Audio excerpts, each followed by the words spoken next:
the balance of having 17 alarms to turn off in the morning is not a good way to wake up either.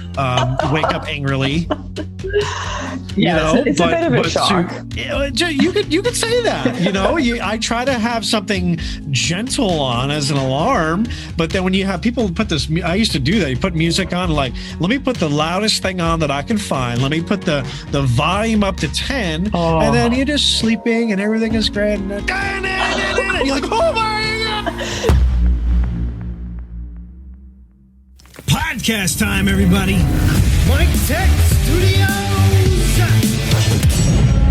Podcast episode number 34.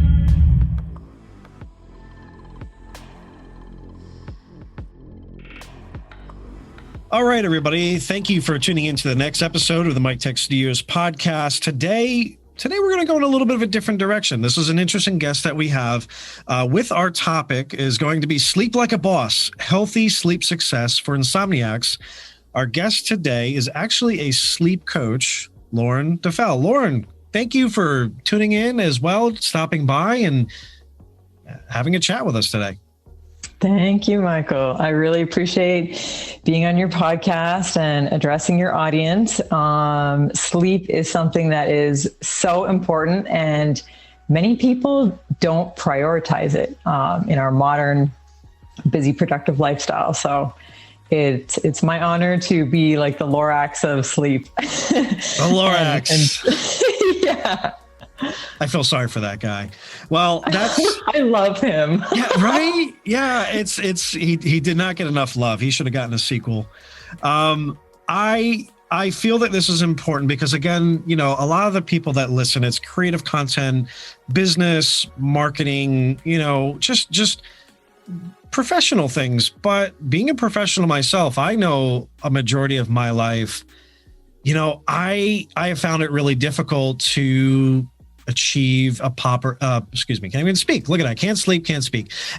A proper work-life balance, and sleep is really one of those things. And, when I was actually trying to research, reference questions to what we could talk about here today and ask you, because this is not something that I normally venture into. This isn't about SEO marketing. It's not about podcasting. This is about Not only am I not an expert in this, but I was trying to figure out maybe some interesting questions to ask. And, I saw results after result for baby sleep coaches and pregnancy sleep coaches, just, over and over again. So just to make sure that I know, as well as any of the listeners tuning in know before we really start this up, what kind of specific sleep coaching do you tend to really focus or specialize in?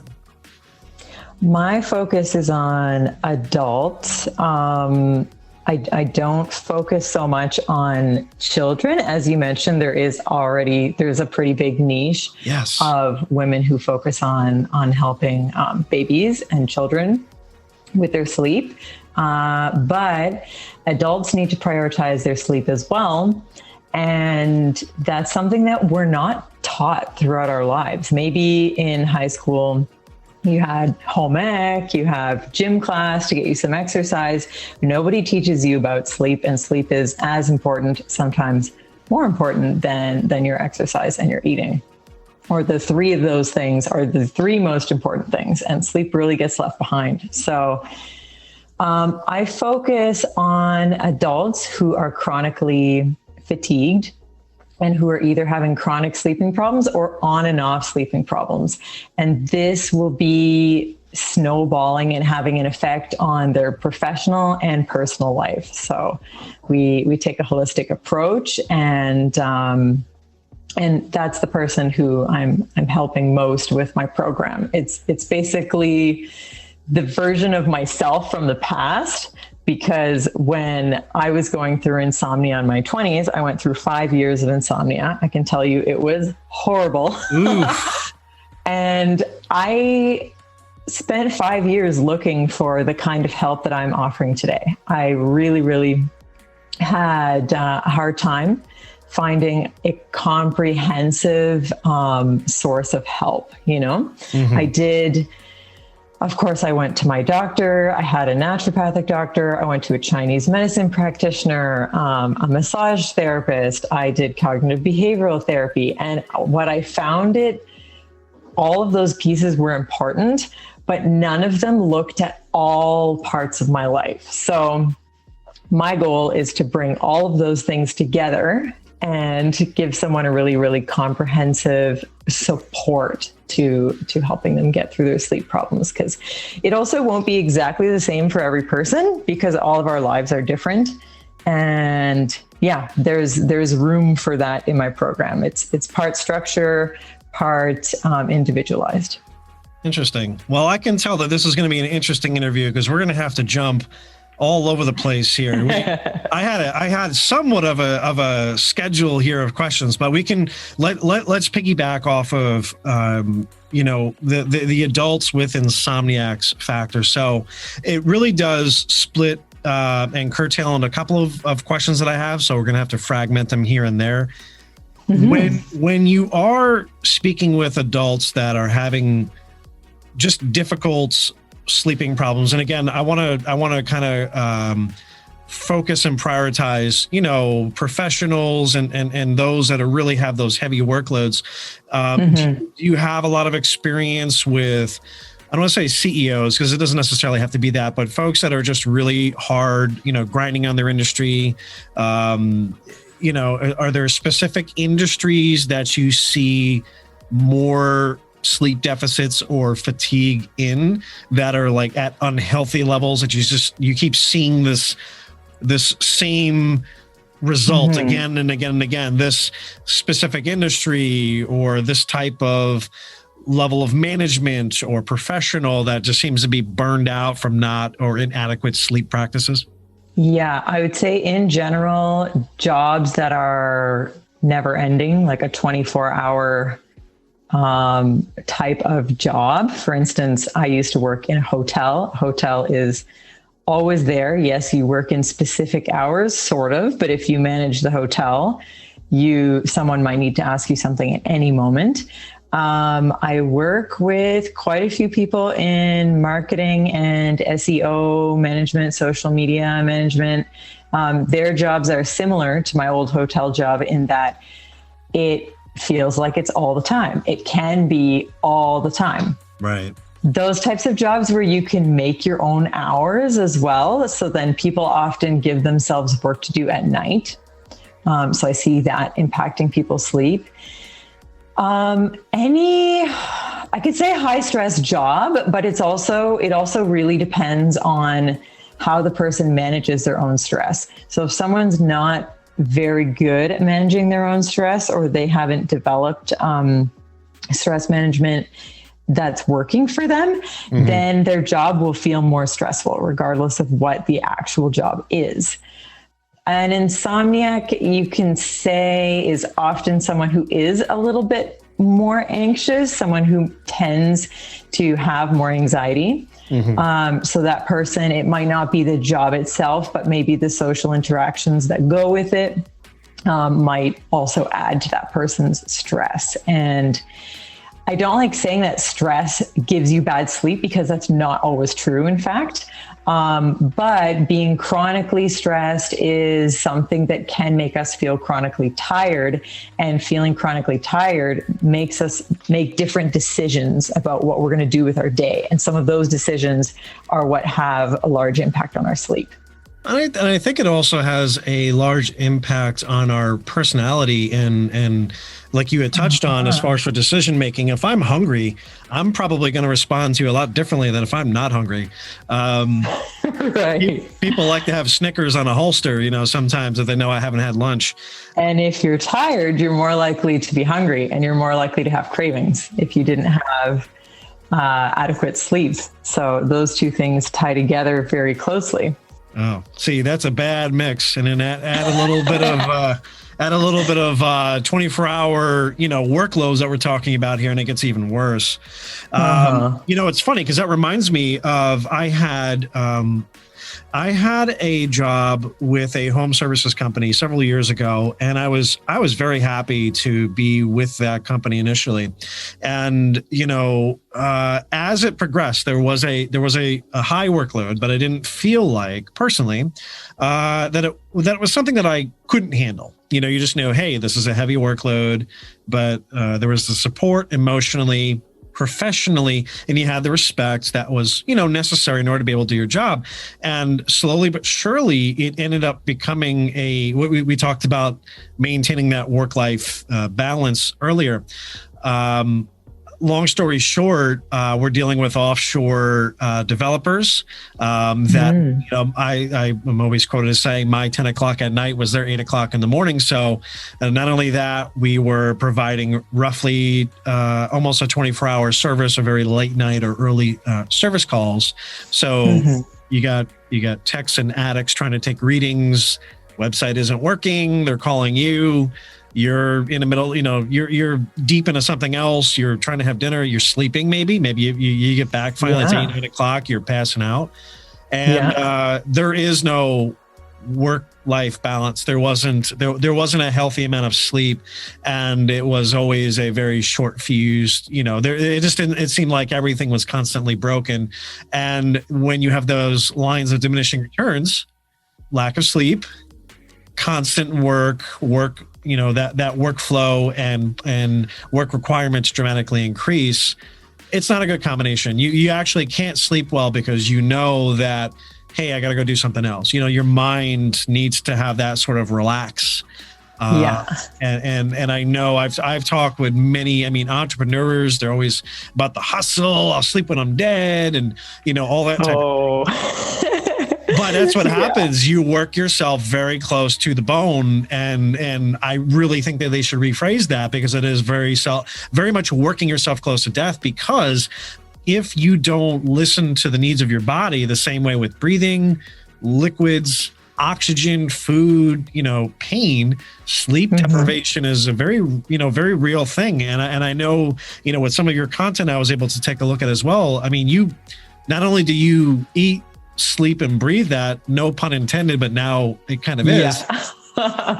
But it is something that holistically that you have a background in practicing yoga and meditation. Your focus as a sleep coach is non-pharmaceutically assisted, let's just say. You want to do as holistically aided as possible. And I really respect that. I do have celiac disease. I didn't want to say that I suffer with it, but it does make you make different decisions and choices with foods, and what things irritate you may actually disrupt healthy sleeping and procedures. But going through, do you tend to find men or women, not to make it sexist, but do you tend to find men or women that have worse problems with proper, healthy, adequate sleeping? Statistically, women have a little bit more problem with sleeping than men do. I think the way that women interact with their emotions maybe plays into that a little bit. Our emotional compass is quite loud for women. Not saying that it's not in men, but that, we do interact differently. And it entirely depends on the person. I do work with men as well as my clients. I tend to focus my marketing a little bit towards women, only because women are more likely to seek help for health problems than men are. Again, that's not always true. That's just my general feel. And because I'm a woman, I think I have more women gravitate towards me. There's that. I wanted to touch a little bit on what you said about the holistic approach, obviously not involving medications, but sure. Sometimes people, actually a lot of the time, people ask me, either clients or through social media, what kind of supplements I recommend for sleep? My holistic approach to that is, if you're needing a supplement for sleeping, then there's something up with your sleeping. Right. There's something off, right? Right. And I hear a lot of people, I have interesting conversations, I'll tell you, but people will tell me about their sleeping problems and they'll be like, it's fine. I don't have sleeping problems anymore because I take CBD and melatonin every day. I'm like, okay, but what happens if you don't take the CBD and the melatonin? You know? You don't want to know. Resort back to the Snickers comment from previous. Right. And that's a personal choice. Like with anything, do we want to use a medication? Do we want to use supplements? Or do we want to dig a little bit deeper and see really what's behind that? Because anything that we're taking to solve a problem and it's an external thing, and now we're relying on this external thing, is covering up the real root. Right.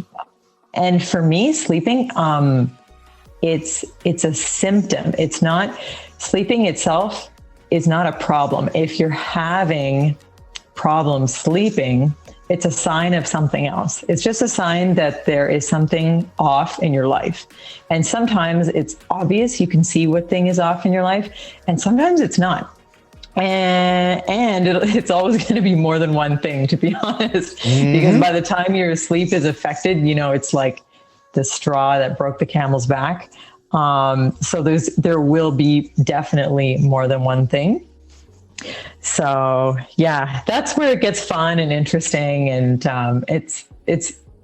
it's really cool to see when you get to do coaching with somebody, you develop a really intimate relationship with that person, because you spend a lot of time talking and getting to know each other. And then sometimes at first you see a few really obvious things. Okay, this is what we're going to work on first.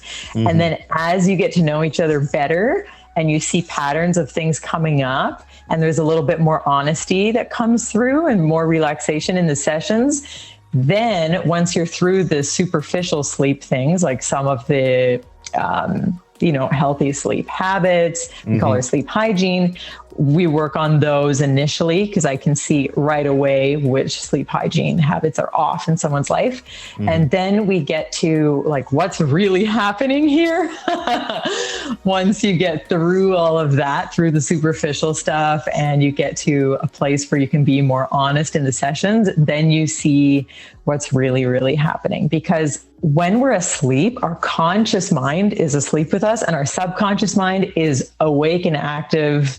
It never rests. It's the most amazing tool that we have, I think, because it guides our life. It guides our whole life, our subconscious. It guides the way we react to things. It's our autopilot. It guides our emotions, our dreams. That's what will wake you up at night. If there's something off in your life, it's your subconscious waking you up at night saying, hey, look at this. You need to pay attention to this. You're not paying attention to this. So the subconscious mind and getting into dreams and all of that is one of the things about sleep that makes it super interesting and like a really, really fun area of coaching and health. Well, it definitely sounds like you cut past the first date pleasantries, about, I have no problems. And then you go to like sleep intervention, like, all right, we love you. We're going to be honest with you. You have a sleep problem. You're like, no, I don't. And that's the thing. I feel that not only do people, and the reason why I asked your experience is, you're going to have different responses based on male or female interactions. Most guys, and that's why I thought this would be a really interesting episode to kind of like, side pivot to. It's not that it's off the beaten path. I think it's a situation personally and professionally. I mean, I know I deal with it. I'm not going to lie about that, but I think it is something that if more folks listen to what it is that's going on, they might be able to be more honest and open with themselves about how to assess a situation. So, a lot of times, like you're talking about, there are previous folks that, hey, I'm taking, melatonin and I'm fine. It allows me to sleep. Well, why does it need to come to that? There's a symptom there. But if somebody isn't honest, or maybe it becomes so transparent in their life that they don't even think about it. Right? We do things on a daily basis. A lot of people get used to it. Yeah. Oh, I forgot that I took this. Oh, I forgot that I have this. Oh, I forgot. I've taken melatonin, for example, and just to see what it does. And for me, it makes me very groggy. It will work the first night, but I have a very delayed reaction to anything. So, for example, if I go to a dentist to get any dental work, they actually have to give me within the legal limits, and sometimes it's gone beyond that, local injections in order for me to not feel anything. My body has a very high threshold for shutting down, for not wanting to shut down, right? So soon as that happens, it runs into adrenaline mode, pulls everything back up. I do not like to be drunk.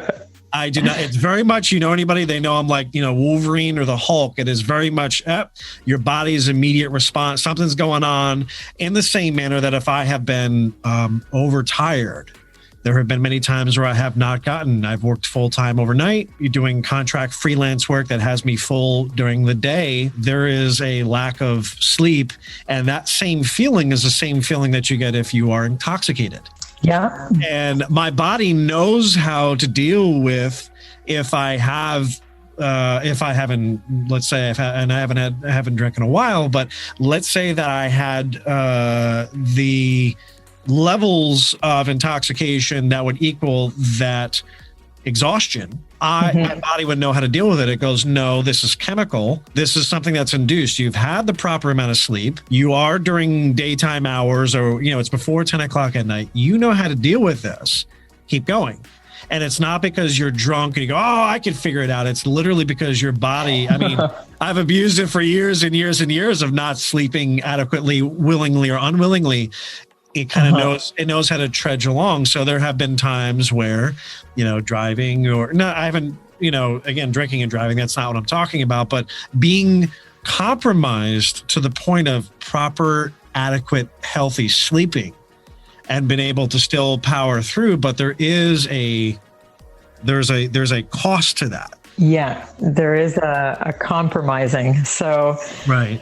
It's interesting because some of the studies done on the effect of sleep deprivation, they'll show the effect of sleep deprivation, but the interesting thing is that the subjects tested, they'll be asked, oh, how do you think that you did? And they think that they did pretty well. They don't think that their sleepiness or lack of sleep the night before had much effect on their performance.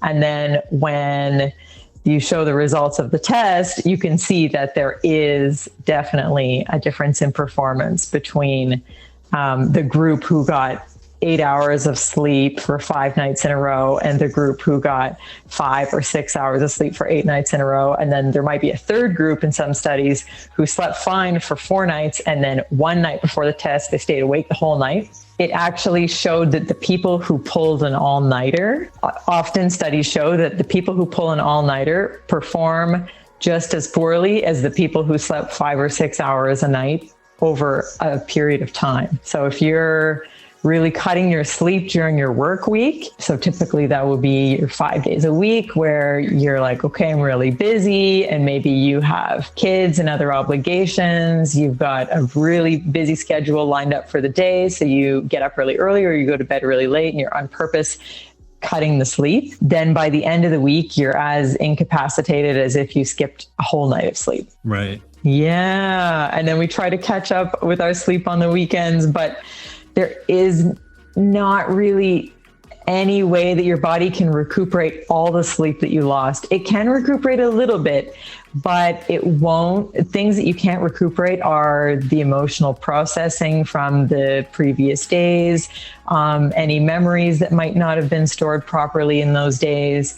And if those were your work days or you're in school and you're taking some kind of course, a memory that wasn't made properly is not made properly. You'll have to, if it's something you're studying, you'll just have to study it again. Well, that makes it difficult because I know that there have been many times where, and I mean, again, this is unavoidable in the business realm of things, but I'll get notes for, let's say, a PowerPoint presentation or some slight changes to a video editing project or even a voiceover that notoriously, when I was freelancing, when I first started out, you would have folks that would reach out to you. It would be 4, 5, even 6 o'clock Friday night, and they'd want it done first thing Saturday morning. And I'd be like, no. Well, when you're starting out, you know what I mean? You go, I could do this, right? But you're not factoring the fact that you were at the end of a very long work week. You had just done 8, 9, 10, 12 hours of something during the day right now to either pay the bills, get you along, or, whatever. And what I started realizing is that the folks that were paying the least were demanding the most, and they were demanding it on your nights, your weekends. And I mean, not for nothing, what is somebody going to do first thing 8 o'clock in the morning? Do they need this? Because they're out golfing or doing something else. What a jerk. Right. And that's now you obviously can't say that until you get collect the bill payment. But at the end of the day, you go, man, I'm burning myself out. I have godchildren, that when I was helping them and being around them, it is very much a handful. They're, at the time there were 5, and you have some that have night terrors. You have some that pee to bed. You have some that just don't. You have 5 children? No, godchildren. So okay. Definitely can relate to them as my own. But no, I have not been that blessed. I am actually the oldest of 5, and I wanted to have a little bit of peace and quiet through at some point in my life. So I can relate to that amount of party members, basically creating a football team or traveling somewhere. But I bring it up because it is difficult. You do find yourself exhausted. I know parents that I had a guest on who was a social media professional who she's a newer mother. There were several guests that are parents with 1, 2, 3 or more, children. And it is very difficult to juggle that work-life balance and not be just drop dead tired, by 8 o'clock at night. And I remember that, the oldest kid there, Adam, I'd end up just passing out in his bed. He's sitting there playing the Switch or whatever it is, and, dealing with his little sister, 2 youngest sisters or whatever it is, and just dealing with them and mood swings and stuff like that, after trying to sit and work through copy on your laptop or whatever for blog post or email. I mean, you just can't keep your eyes open. You're like, hey, dude, I'm going to crash out over here, and when you were talking about not being able to catch up with that successful sleep habits, when I was working nonstop, it did take a toll on how I was interacting personally with people. Yeah. But also what I would do is I would basically have Thursdays as my try to clear what I can and catch up on sleep day, because you'd be falling asleep at the desk. You would be, you just driving, you beep, oh, you're at a red light. Okay, now it's green, go, stuff like that would just happen constantly. But I also generally have a paranoia of, which has happened numerous times, critical key times in my life. I'm supposed to be at a meeting at 8 and my alarm needs to go off at 5 and my phone is completely off or didn't ring and it's 8:30. And there was literally nothing that you can do except for, oh my God, and that PTSD, like worst that, feeling. Right. Like I do not go to sleep properly or at all for like the next several months, because then you wake up panicking 10 o'clock at night. Oh, I overslept. It's 10 o'clock at night. And okay. And that is not healthy either, and the balance of having 17 alarms to turn off in the morning is not a good way to wake up either. Wake up angrily. It's a bit of a shock. You could say that, I try to have something gentle on as an alarm, but then when you have people put this, I used to do that. You put music on, like, let me put the loudest thing on that I can find. Let me put the volume up to 10, and then you're just sleeping and everything is great. And you're like, oh my God. So growing up, we had my mom, who was the least morning person ever, in her room. And then there'd be my sister and I when we were teenagers, and the 3 of us trying to get the 3 of ourselves up to go to work and school in the morning. It was a total comedy show because my mom snored like crazy, and she does have a bit of sleep apnea actually. Her alarm would be so loud, it would wake up all of us. But my sister and I were also pro sleepers, especially as teenagers. I'd sometimes hear it, and my mom would have the radio. So it would be whatever, the like rock radio station. So it could be like Led Zeppelin or something that was on when her alarm went off. And then my sister and I would argue every morning over who has to shower first, not who gets to, but who has to, because the other person gets, 5-10 minutes more in their bed. So then I would try to go, sometimes wake up my sister if we were really getting late in time. It was so funny. Every time I go to wake her up, she'd be like, yeah, I'm getting up. I'm coming. I'll be in the shower in 5 minutes. I'm like, okay. I wait 5 minutes. She's still asleep. And so then I'm like, well, fine, then I'll take my shower. So then I take mine.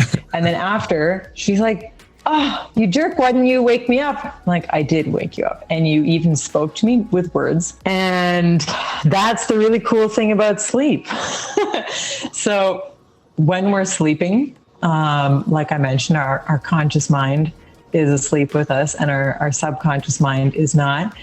But also, especially in the morning hours, because we're in lighter sleep in the morning and in certain parts of REM. So when we're in REM, our body's functions are more like we're awake.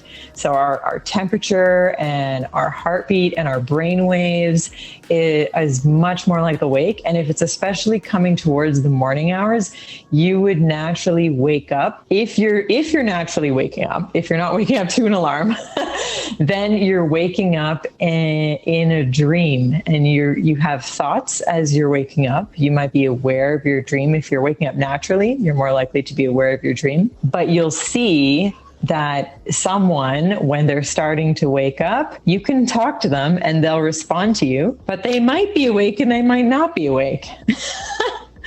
Because it depends on how close to actually being awake they are. So there might be a little bit of conscious mind interacting there. When we want to remember our dreams and we're awake and we're aware of our dream, in order to remember that dream more or to practice lucid dreaming and play with it, you need to interact your conscious mind with your subconscious. So you need to consciously think about that dream. Otherwise, it's gone in a moment because the dream was coming from the subconscious. Yeah, if you don't write it down right away or replay it in your head or tell someone about it, sometimes within 2 seconds, it's gone. Now, I just had an interesting thought, and I'm going to ask it to you before I forget. With sleeping, now I've had, and I'm sure a lot of people do, we have very vivid dreams where we either solve a problem that we're working on in real life, and it may not work the same way in real life, but you may end up coming out with a solution. Why does the body do that to you? Because if I want to be successful in real non-sleepy time, don't give me an answer that I can't use. Realm that doesn't work for me. Why does the body do that? Well, okay. So your conscious mind is the mind where everything has to be reasonable and make sense and fit into the schema of your life, or the ideas that you have about yourself and the way that your life is, and the society that you're fitting into, and all of those things. And the subconscious mind, when you're awake, your conscious mind is filtering the subconscious so that if you're in a creative mode, you can allow your conscious mind to take a back seat a little bit. You can practice that, let your creativity come through. But when you're asleep, your conscious mind is off and your subconscious mind gets to play like it doesn't get to play when you're awake. And the subconscious mind is so creative. And you'll see that, for example, like you said, when you are aware of a dream, you can see it has to do with your real life. Something from your real life is coming up in the dream, but there will be maybe weird people in the dream, or a weird situation, or you're wearing something really weird, or like you said, the solution to the problem is something really creative and strange. And the subconscious isn't filtered by our conscious mind when we're asleep. So that's where a lot of creative ideas happen. And that is why sleep, this is almost the most important thing for entrepreneurs. Okay. This one moment. There you go, everybody. Coming back around. Here we are right here. Listen up, pen and paper. Yeah. Entrepreneurs are using their creativity to come up with solutions to solve problems to create more money making opportunities, to grow their business. But the reason why it's fun doing it as an entrepreneur is because you get to be creative. You get to do it your way. And without sleep or without adequate sleep, you are not as creative, because you're not giving your subconscious mind enough time to sort through all of your creative ideas unfiltered by your conscious mind. In sleep, the first approximately 5 hours is where you get most of your deep sleep. And okay, there's a lot happening in our sleep. It's not just awake or sleep. In sleep, there's two categories. There's rapid eye movement and there's non-rapid eye movement. In the non-rapid eye movement, or NREM, you have different stages. So we can go through the stages quickly. So stage 1 is sort of your gateway into sleep from wakefulness. And this is where, when you're falling asleep, you can still have some awareness of your hearing. You might still have some awareness of what's going on around you, but your body is very relaxed. Your breathing and your heart rate have started relaxing. Your body temperature is lowering a little bit, and your thoughts are going off on sort of weird dreamlike tangents. So this is where, if you're aware in this moment, you're like, oh, I'm falling asleep. And sometimes people don't know the difference between when they're in stage 1 sleep and when they're awake.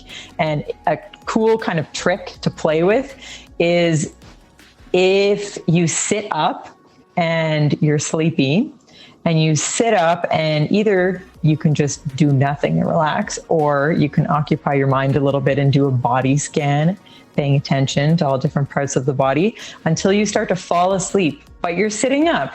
So the moment that you start to fall asleep, you might not be aware of it in your mind, but your head will flop over. And you see this, you see your partner on the couch, you see them when they say they're awake watching something with you, but they're falling asleep. Or you watch a little kid in their car seat, their head flops over. So you can do this to yourself. Just sit up and wait until the moment where you start flopping over and you're like, oh, I was just asleep for a split second, but you don't really notice it. And then that stage, once you're in stage 1, that's about 10 minutes. Then you get into stage 2, which is about 20 minutes. And in stage 2, it's still light sleep, but it's really, really important light sleep, because this is where your brain is experiencing something called sleep spindles. And this is taking things from your short-term memory and deciding what would go in long-term memory and what's not important. So for instance, if you have a really important presentation or a test, or you're performing in a play or something in the evening, and you're going over all of your notes and you're practicing in the morning, having a short nap,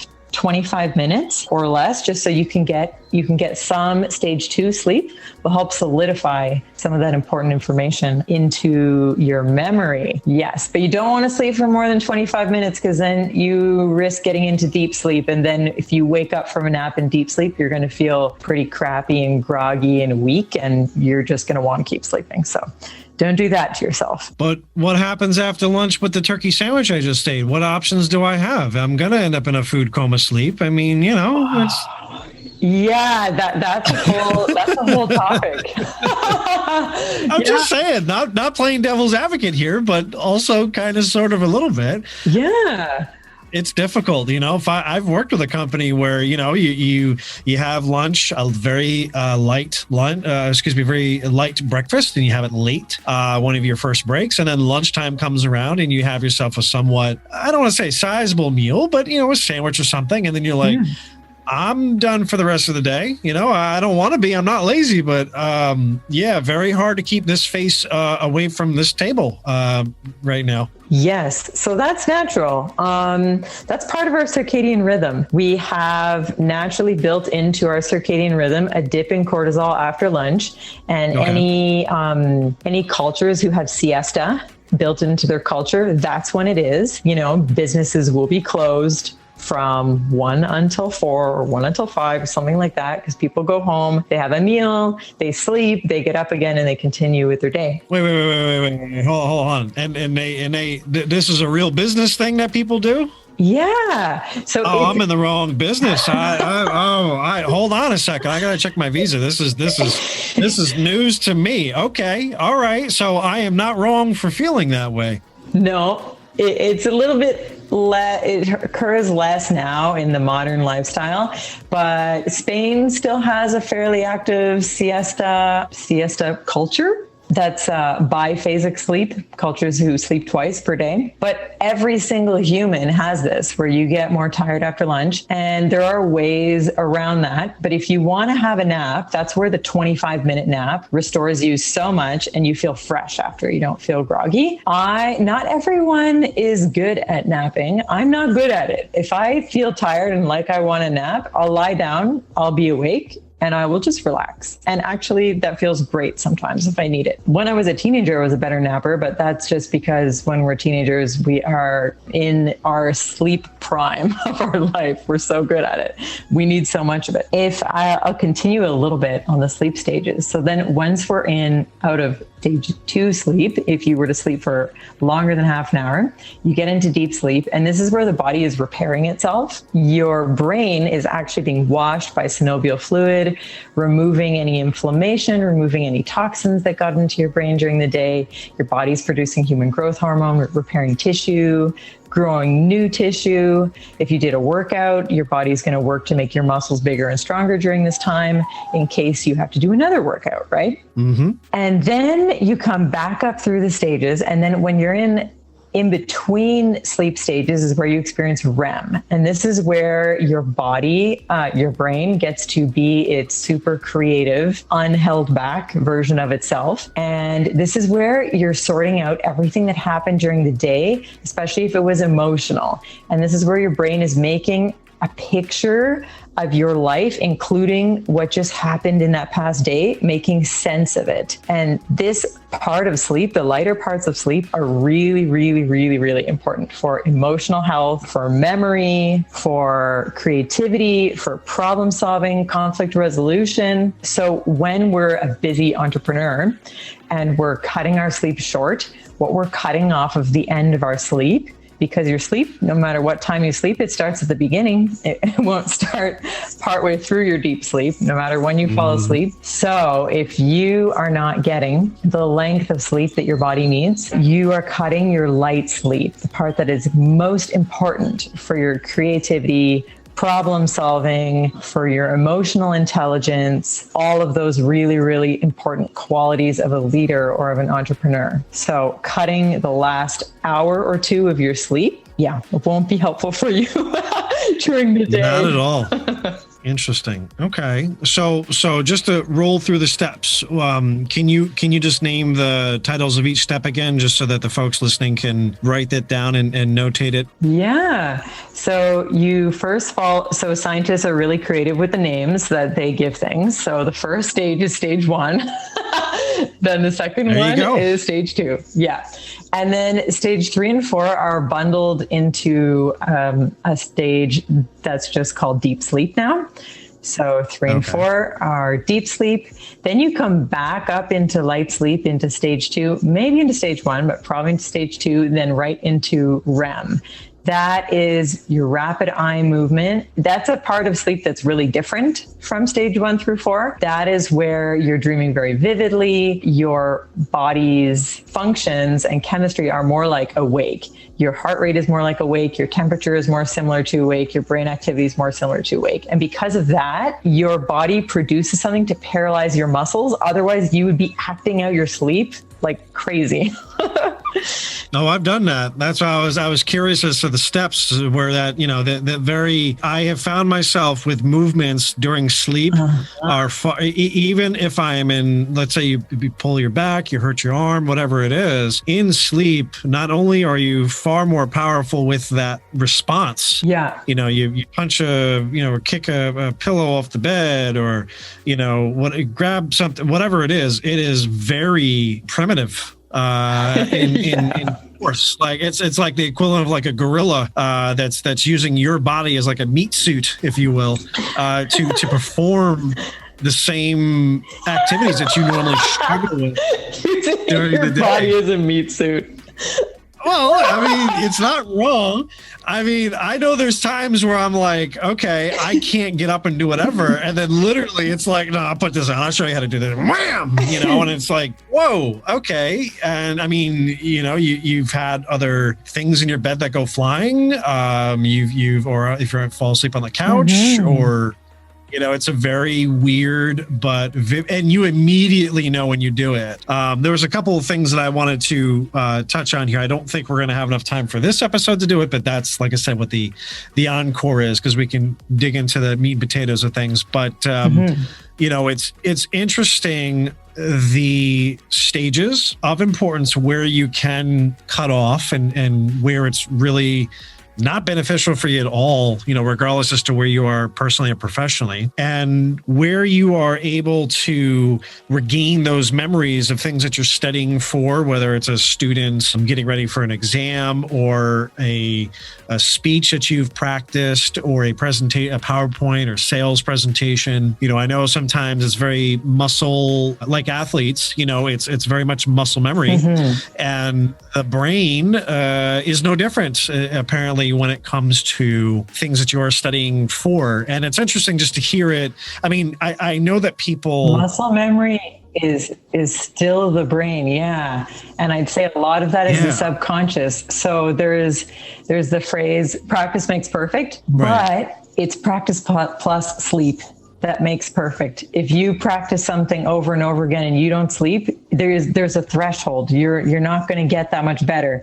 But if you practice something and you're learning, say a musician is learning a new piece and they're practicing it a bunch of times, they're getting better, but they're still making mistakes here and there. And maybe each time they practice it, they make a different little mistake. Then they sleep. The next morning they could get up and play it perfectly. And it's because they practiced and they slept, because your subconscious brain needs to put all of that information into all of your past experiences. It needs to integrate it. And you could say it's muscle memory, but I feel like muscle memory comes from the subconscious. So once your subconscious has learned something, or once your subconscious is okay with the way you resolved something emotional, or once your subconscious mind is okay with the amount of money that you're making and the way you're managing your finances, things won't keep you up at night. Whatever is waking you up out of stress is because your subconscious mind doesn't feel good about it. And you can use your conscious mind to try to reason all the reasons why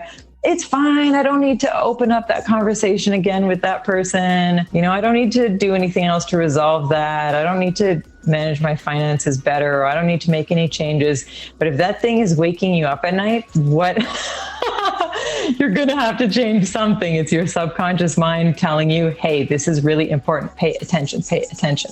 And that's one of the ways, that's one of the compasses in our life. Then you're going to know, and that's when the sleep intervention is necessary from somebody such as yourself. And I hate to cut on this point, but I think this is going to be a great segue for folks listening. We're going to dig more into the details of sleep and some things outside of this episode on our encore episode with Lauren, if you want to check it out. Lauren, do you have anything specific that folks can reach out to you for right now? Like, what are you working on that anybody could take a look at, or anything of interest? Yeah, so there's one exciting thing happening is I am co-hosting a 12-day sleep improvement online course. It will be launched tomorrow, I think, if we get all of our ducks in a row, being launched tomorrow. So I'm not sure when this podcast episode is coming out, but it will be launched on the 18th. Is that tomorrow?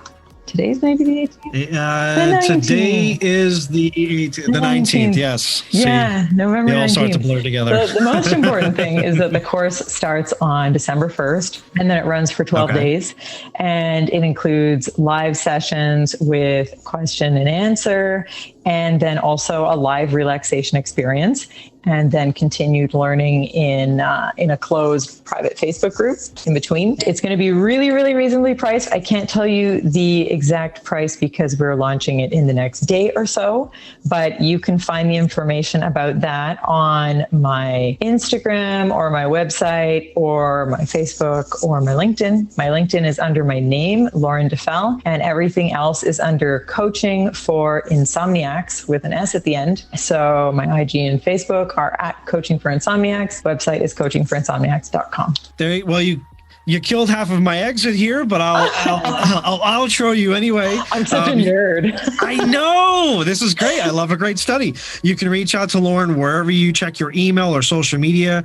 Again, Coaching for Insomniacs with an S on Instagram and Facebook, or directly on her website, coachingforinsomniacs.com, so you can sleep a little bit better tonight or tomorrow, next day, next month, next year, whenever. Lauren Duffell, everybody. Thank you again for stopping in, Lauren. Thank you for having me. It was fun and a pleasure. Yes, ma'am.